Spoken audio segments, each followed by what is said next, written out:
Abbiamo ricadute molto importanti e anche molto positive.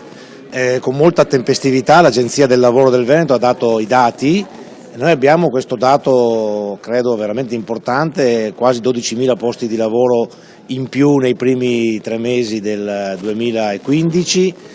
Parliamo di posti di lavoro a tempo indeterminato, esattamente quello che era l'obiettivo del Jobs Act e anche della legge di stabilità che insieme al Job Act ha spinto attraverso la decontribuzione per i primi 3 anni. E quindi possiamo dire che, naturalmente con tutta la prudenza del caso, siamo solo agli inizi.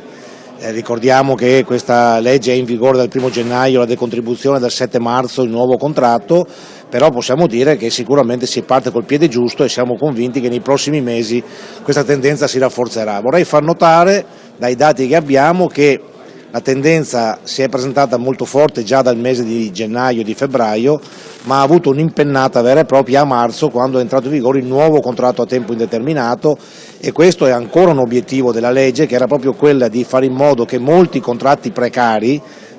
temporanei, a tempo determinato, lavoro a progetto, associazioni in partecipazione, forme che come sappiamo erano diventate largamente prevalenti, 85% di questi nuovi contratti per i giovani in particolare erano temporanei, diventano invece contratti adesso a tempo indeterminato.